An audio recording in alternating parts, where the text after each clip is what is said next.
ഹർത്താൽ വളരെ നല്ലതാണ്. പക്ഷെ ഇന്നും കേരള പോലീസ് മറ്റുള്ള എല്ലാവരും ഇരുട്ടിൽ തപ്പുന്നതായിട്ടാണ് കാണുന്നത്. കാരണം അവർ പറയുന്നു ആന്ധ്രയിലും കർണാടകയിലും ബാംഗ്ലൂരും ഒക്കെ പോലീസിനെ വിന്യസിച്ചിരിക്കുന്നു. ഞങ്ങൾ കഴിഞ്ഞ ആഴ്ച തന്നെ അന്വേഷണ കമ്മീഷന്റെ ഇതിപ്പോ നിങ്ങൾ കണ്ടോ, ഭരണത്തിൽ ഏത് പാർട്ടി കയറി വരുന്നുണ്ടോ ആ സമയത്തായിരിക്കും അദ്ദേഹത്തിനെ തൂക്കിയെടുക്കുന്നത്. തൂക്കിയെടുത്ത് കഴിഞ്ഞിട്ട് ഇത് ഞങ്ങളുടെ പാർട്ടി തിരിച്ചു വന്നതിന്റെ ആണെന്നും പറഞ്ഞുള്ള സംസാരവും കാര്യങ്ങളൊക്കെ തുടങ്ങുകയൊക്കെ ചെയ്യും. അത് പിന്നെ അങ്ങനെയാണല്ലോ. ഓക്കെ, ഇവിടെ മെയിനായിട്ട് ഇന്ന് സംസാരിക്കാൻ വന്നത് കേരളം മൊത്തം ഹർത്താല്. ഈ ഒരു വിഷയത്തിൽ നിന്ന് ജനങ്ങൾക്കുണ്ടായ ഒരുപാട് ബുദ്ധിമുട്ടുകളും കാര്യങ്ങളുണ്ട്. അതിനെക്കുറിച്ച് സംസാരിക്കണം. പിന്നെ അതുപോലെ തന്നെ നിതിന്റെ കേസ് കേട്ടില്ല, നിതിന് നീതി കിട്ടണം, കുടുംബത്തിന് നീതി കിട്ടണം എന്ന് ഞാനും പ്രാർത്ഥിക്കുന്നുണ്ട്, നിങ്ങളെല്ലാവരും പ്രാർത്ഥിക്കുന്നുണ്ട്. നമ്മൾ ആദ്യം ഇതിനെക്കുറിച്ച് വീഡിയോ കാര്യങ്ങൾ ചെയ്തപ്പം കൊച്ചന്റെ ഭാഗത്തെ കാര്യങ്ങൾ സംസാരിച്ചിട്ടുണ്ട്, എല്ലാ കാര്യങ്ങളും സംസാരിച്ചാണ്. അതുപോലെ മെയിനായിട്ട് അന്വേഷിക്കേണ്ട ഒരു കാര്യം എന്താണെന്ന് വെച്ചാൽ ഹോസ്പിറ്റലിന്റെ കാര്യമാണ്. എന്റെ വീഡിയോ ഞാൻ എടുത്തു പറയുന്ന ഒരു കാര്യമാണ്. അവനെ അവിടെ കൊണ്ടുപോയി ഹോസ്പിറ്റലിൽ കൊണ്ട് കിടത്തിയ സമയത്താണെങ്കിൽ പോലും ബ്ലഡിന്റെ കാര്യം പറഞ്ഞ് അങ്ങോട്ടും ഇങ്ങോട്ടും കൂടെ 1 മണിക്കൂർ കളഞ്ഞു. ഒന്ന് ആലോചിച്ച് നോക്കിയോ, 200 അടിയിൽ നിന്ന് ചാടിയ ആ പയ്യന് വലിയ പരിക്കോ കാര്യങ്ങളോ ഒന്നും ഇല്ലായിരുന്നു. അതും ആ പാറയുടെ അടുത്ത് വലിയ പരിക്കോ കാര്യങ്ങളൊന്നും ഇല്ലായിരുന്നു. എന്നിട്ട് അവനെ ആ ഹോസ്പിറ്റലിൽ കൊണ്ടുപോയതിന് ശേഷമാണ് അവൻ ഇത്രയും കുഴപ്പങ്ങളും കാര്യങ്ങളൊക്കെ ഉണ്ടായത്. ഇത്രയും ജീവൻ പോകാനുള്ള മെയിൻ റീസൺ അതായിരുന്നു. അവിടെ ചെന്നിട്ട് അവിടെ എന്ത് സംഭവിച്ചു, എവിടെ വെച്ചാണ് പോസ്റ്റ്മോർട്ടം ചെയ്തത്, ഇങ്ങനെയുള്ള കാര്യങ്ങളൊന്നും വന്നിട്ടൊന്നുമില്ല. ഓക്കെ, എന്തായാലും നമുക്ക് അതിനെക്കുറിച്ചൊക്കെ നമ്മൾ സംസാരിച്ചാണ്. അവന് നീതി കെട്ടട്ടെ. ഇതുവരെ അവനെ പോലീസ് പൊക്കിയിട്ടില്ല. ഇന്നലെ ആ ടീച്ചർ അങ്ങാണ്ട് വന്നിട്ട് ജാമ്യം അങ്ങാണ്ട് എടുക്കുകയൊക്കെ ചെയ്തിട്ടുണ്ടായിരുന്നു. മറ്റേ റാം എന്ന് പറഞ്ഞ ചെറ്റെ ഇതുവരെ പോലീസിന് പിടിക്കാൻ പറ്റിയിട്ടില്ല. ഓക്കെ, ഇന്ന് ഹർത്താൽ കാരണം ഇത് കാണിച്ചു കൂട്ടിയ കുറേ തോന്നിവാസങ്ങളുണ്ടായിരുന്നു. ഞാൻ അതിന്റെ ഒരു വീഡിയോ ഒന്ന് വെച്ചുതരാം.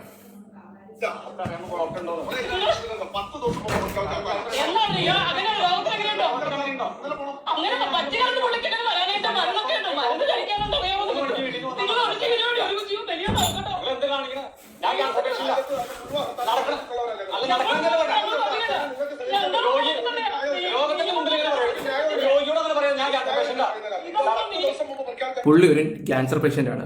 അവർക്ക് ഓരോ ഡേറ്റും കാര്യങ്ങളൊക്കെ കൊടുക്കും ഡോക്ടറിനെ കാണാൻ വേണ്ടി. നിങ്ങൾ അത് ആലോചിക്കണം. 10 ദിവസം മുമ്പോ 20 ദിവസം മുമ്പോ ഹോസ്പിറ്റലിന്റെ കേസ് വരുമ്പോൾ എന്റെ പൊന്നു മക്കളെ, നിന്റെയൊക്കെ ഈ ജാതിയുടെ അതിന്റെയൊക്കെ ഇത് സ്ട്രോങ് കാണിക്കേണ്ട ഒരു നേരമല്ല. അതും കൂടെ നിങ്ങളൊന്ന് ആലോചിച്ച് നോക്കണം. കുറെ നാറികൾ ഇറങ്ങി വെച്ചിട്ടുണ്ട്. എടാ, നിന്റെയൊക്കെ കുടുംബത്തില നിന്റെയൊക്കെ മക്കൾക്കാണ് ഈ ഒരു അവസ്ഥ വരുമ്പോൾ, ഇതുപോലുള്ള സമരക്കാരുടെ മുമ്പിൽ തൂക്കിക്കൊണ്ട് പോകുമ്പോൾ അവർ കൊണ്ടുപോകാൻ പറ്റത്തില്ലാത്ത ഒരു സിറ്റുവേഷൻ നിനക്കൊക്കെ ഉണ്ടായാലും നിനക്കത് മനസ്സിലാവത്തുള്ളൂ. ഒരു ജീവൻ നഷ്ടപ്പെട്ടതിന്റെ സമരമാണല്ലോ എന്നും പറഞ്ഞിട്ട് ഒരു 10 പേരെ ജീവൻ നീയൊക്കെ നശിപ്പിക്കുവോ? ഒരു കുഞ്ഞ് വിശന്ന് വലിഞ്ഞ റോഡിൽ നിൽപ്പുണ്ട്. അവർ അമ്മയും കുഞ്ഞും കൂടെ ബാംഗ്ലൂരിൽ നിന്ന് വന്നതാ. അവരോടൊക്കെ ചോദിക്കുന്ന ചോദ്യങ്ങൾ കേൾക്കണമായിരുന്നു. നാണം കെട്ട കുറെ നാറികൾ വന്നിരിക്കുന്നത്, ചെറ്റകൾ. ഞാൻ അങ്ങനെ പറയത്തുള്ളൂ.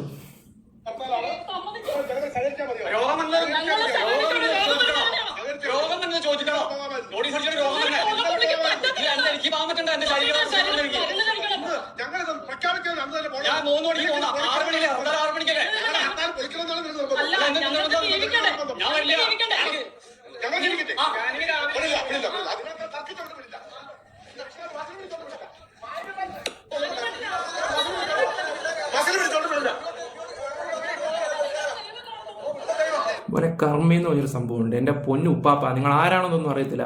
കർമ്മയെ വിശ്വസിക്കുന്നുണ്ടെങ്കിൽ താനൊന്ന് ഉന്നി വെച്ചോ, അത്രേ ഞാൻ പറയുന്നുള്ളൂ. നാണം കെട്ടവനൊക്കെ. പിന്നെ സമരം ഉണ്ടാക്കാൻ വേണ്ടി ഒരു നാറി ബൈക്കുമായിട്ട് നടക്കുന്നത്. സമരം ഉണ്ടാക്കുവാണെങ്കിൽ കാലുണ്ടല്ലോ, കാലും വെച്ച് നടന്നങ്ങോട്ട് ഉണ്ടാക്കണം. നേണ്ട ഒരുത്തൻ കാണിക്കുന്നത് അതിനേക്കാളും വിവരൊക്കെ ഇടുക. ഒരു ചേട്ടൻ നല്ല രീതിയിൽ പ്രതികരിക്കുന്നുണ്ട്. നിങ്ങൾ ആ വീഡിയോ ഒന്ന് കാണും.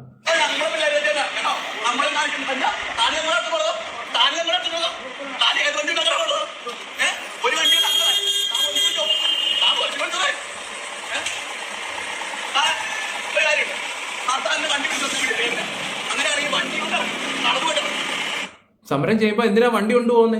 സമരം ചെയ്യുമ്പം കാണില്ലേ അവനൊക്കെ ഇതും കാണിക്കുന്ന ഓരോ തോന്നിവാസങ്ങളൊക്കെ. എന്തിനാണ് ഇങ്ങനെയൊക്കെ നടക്കുന്നത്? വേണ്ട, വേറൊരു സ്ത്രീയുടെ ഒരു അവസ്ഥ ഞാൻ കാണിച്ചു തരാം. അവർ ബാംഗ്ലൂരിൽ നിന്ന് വന്നേ. അവർ പിന്നെ ഇവിടുത്തെ സമരവും കാര്യങ്ങളൊക്കെ നോക്കിക്കൊണ്ടിരിക്കുകയാണോ? ബാംഗ്ലൂരിൽ നിന്ന് വന്നാൽ കുഞ്ഞ് ഒരു ആഹാരം പോലും കഴിച്ചിട്ടില്ല. അതിനിടയ്ക്ക് പറയണം വന്നിട്ടൊക്കെ കമന്റ് ഇട്ട് എഴുതുന്നുണ്ട്, ഞാൻ ഇതിൽ ബിസ്ക്കറ്റ് ഒന്നും കഴിച്ചില്ലേ, ഒരു ബിസ്ക്കറ്റ് ഒക്കെ എടുത്ത് വെക്കേണ്ടായിരുന്നു. അവരെല്ലാം പാക്ക് ചെയ്ത് വന്നതാണ്. ഫുഡും കാര്യങ്ങളൊക്കെ തീർന്ന് ഇറങ്ങി കഴിയുമ്പോൾ കഴിക്കാതിരുന്നപ്പോഴാണ് ഈ ഒരു സിറ്റുവേഷൻ വരുന്നത്. അത് കണ്ടു നോക്കും നിങ്ങൾ.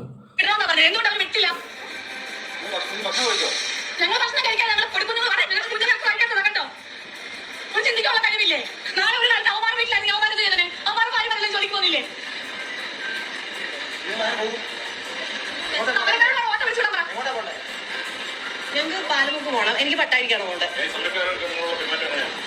ഞങ്ങൾ ഇങ്ങോട്ട് വന്നപ്പോൾ തടഞ്ഞു നിർത്തിയപ്പോ എന്തോ ഡ്രൈവർ വന്നപ്പോൾ പറഞ്ഞു വിട്ടു. ഞങ്ങളൊന്നും മിണ്ടിയില്ല. വേണ്ട, ഞങ്ങൾക്ക് ആരും സഹായം വേണ്ട. സമരക്കാരത്തും സമരം നിശ്ചയിച്ചില്ല. സാരമില്ല, പൊക്കോട്ടെ. ഞങ്ങളുടെ പേരോ റിൻസി. ഞങ്ങൾ ബാംഗ്ലൂരിൽ നിന്ന് വരുവാ. അല്ല, എന്റെ വീട് പാലമുക്ക്. അവര് തടഞ്ഞില്ല. അവിടെ ചാരുമൂട് വെച്ച് ബസ്. അപ്പൊ അവര് പറഞ്ഞു, അവൻ ഞാനുമായിട്ട് സംസാരിച്ചത് പോയിക്കോളാൻ പറഞ്ഞു, തിരിച്ച് ട്രിപ്പ് വരണ്ടാന്ന് പറഞ്ഞു. പക്ഷെ ഇവിടെ നിന്നാണ് പ്രശ്നമായത്. കഴിയാത്തവരെ കൊണ്ട് പോകണം, വിവാഹം, അങ്ങനെയുള്ള കാര്യങ്ങളെല്ലാം പറഞ്ഞിട്ടുണ്ടല്ലോ. പിന്നെ എന്തിനാ KSRTC ബസ് യാത്ര ചെയ്താൽ തടഞ്ഞു? എന്തിനാ?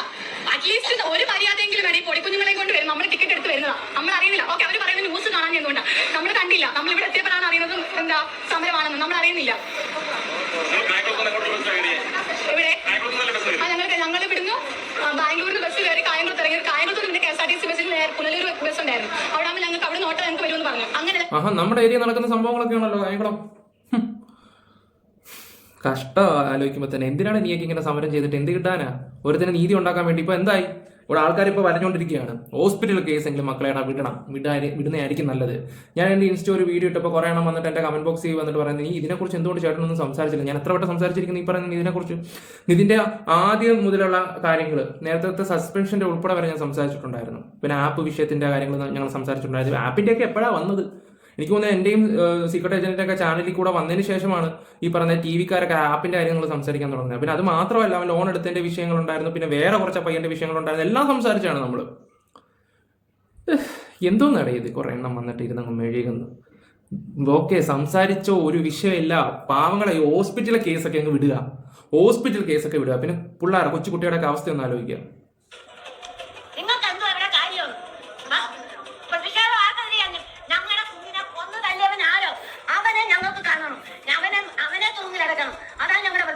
ഞങ്ങളുടെ കുഞ്ഞിനെയാ നാളെ ഞങ്ങളുടെ കുഞ്ഞുങ്ങൾ വളർന്നു വരുന്നവരുണ്ട്. കൊന്നു തല്ലിയവനെ തിരിച്ചു തരാൻ ആർക്കൊന്നും കഴിയുമോ? ഇവിടെ കൊന്നു തല്ലിയവനെ തിരിച്ചു തരാൻ പറ്റുമോ? തിരിച്ചറിവോ? ജീവൻ നിങ്ങൾ തിരിച്ചറിവോ? പിന്നെ എന്തുവാ? പിന്നെ നിങ്ങൾ ആരാണെന്ന് ചോദിക്കാൻ ഞങ്ങൾ ഇനി വരുന്ന തലമുറയാണ്. നിങ്ങൾക്ക് വെറുതെ പെടുത്തില്ല, ഞങ്ങളെ മൊത്തത്തിനെ കൊന്നേ പറ്റും. ആ പടരും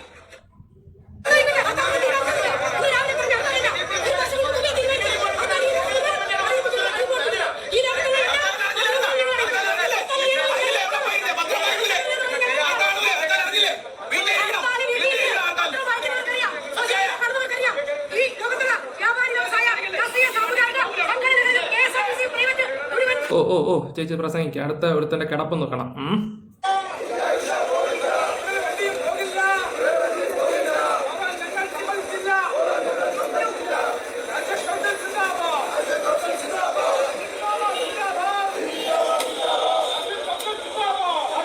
അടിപൊളി. അടുത്ത ടീച്ചറിന്റെ ജാമ്യത്തിനെ കുറിച്ച് നമുക്കൊന്ന് സംസാരിച്ചിട്ട് വരാം. അവർക്ക് ജാമ്യം കിട്ടുകയൊക്കെ ചെയ്തിട്ടുണ്ടായിരുന്നു. ഇവരൊന്നും വെറുതെ വിടരുത്. ഈ ടീച്ചർമാര് പിന്നെ എന്തോ അല്ലേതയോ അവന്മാരൊന്നും വെറുതെ വിടരുത്. ഞാൻ ഒരു കാര്യം തുറന്നു പറയാമല്ലോ, ഒരു പയ്യന്റെ ജീവിതമാണ് പോയത്, അത് വേറെ കാര്യങ്ങൾ. ഒരു പയ്യന്റെ ജീവിതമാണ് പോയത്. നമ്മളെല്ലാം അംഗീകരിക്കുന്ന കാര്യങ്ങളൊക്കെ തന്നെയാണ്. സമരം വേണം, പക്ഷെ ഹോസ്പിറ്റലിലോട്ട് പോകുന്ന ആൾക്കാരെയൊക്കെ വിടണം. പറഞ്ഞു മനസ്സിലായോ? ഞാൻ ഒറ്റ ചോദ്യം കൂടെ ചോദിക്കാം. 10 മിനിറ്റും കൂടെ നേരത്തെ കൊണ്ടുവന്നായിരുന്നെങ്കിൽ ഒരു ജീവൻ നമുക്ക് രക്ഷിക്കാമായിരുന്നു എന്ന് പറഞ്ഞിട്ടുണ്ട്. എൻ്റെ ചെവി കേട്ടിട്ടുണ്ട് ചില കാര്യങ്ങളൊക്കെ. ഹർത്താൽ ദിവസങ്ങളിൽ ഇനിയെങ്കിലും അത് ശ്രദ്ധിക്കുക. നീയൊക്കെ സമരം ചെയ്ത് ഒരുത്തിന് നീതി ഉണ്ടാക്കാൻ പോയിട്ട് 2 പേര് ചത്തു കഴിഞ്ഞാൽ മോനെ നിനക്കൊന്നും ഒരു ഗതി പോട്ടിട്ട് ഉണ്ടാവില്ല. ഇത് കാണുന്നവന്മാരോടാ പറയുന്നത്. ഇതിന്റെ വാല്യൂ വന്നിട്ട് ആരും ഒന്നും മേടിക്കാൻ എനിക്ക് ഓർമ്മയില്ല. ഇത്രയേ ഉള്ളൂ. മെന്റൽ കോളേജിലെ നിതിൻ രാജിന്റെ മരണത്തിൽ ഡോക്ടർ സംഗീത നമ്പ്യാർ അന്വേഷണ ഉദ്യോഗസ്ഥന് മുൻപാകെ ഇപ്പോൾ ഹാജരായി ജാമ്യം എടുത്തിരിക്കുകയാണ്. കണ്ണൂർ ACPയുടെ നേതൃത്വത്തിലുള്ള സംഘം മൊഴി രേഖപ്പെടുത്തിയിരിക്കുന്നു. സജിൻ ചേരുകയാണ് വിവരങ്ങളുമായി. അനുഭവ കഴിഞ്ഞ 16 ദിവസമായി എതിരായിരുന്ന കേസിലെ 2ാം പ്രതി കൂടിയായ ഡോക്ടർ KT സംഗീത നമ്പ്യാർ ഇന്ന് രാവിലെയാണ് കണ്ണൂർ ACP ഓഫീസിലെത്തി ഹാജരായത്. അതിനുശേഷം അറസ്റ്റ് രേഖപ്പെടുത്തി അവർക്ക് ജാമ്യം നൽകി. നേരത്തെ തലശ്ശേരി അഡീഷണൽ സെഷൻസ് കോടതിയിൽ നിന്ന് സംഗീത നമ്പ്യാർക്ക് മുൻകൂർ ജാമ്യം ലഭിച്ചിരുന്നു. അതിൽ 1ാം പ്രതിയായ ഡോക്ടർ MK റാമിന്റെ മുൻകൂർ ജാമ്യം നിഷേധിക്കുകയും ചെയ്തിരുന്നു. അവരുടെ വിശദമായ മൊഴി കണ്ണൂർ ACPയുടെ നേതൃത്വത്തിലുള്ള സംഘം രേഖപ്പെടുത്തി.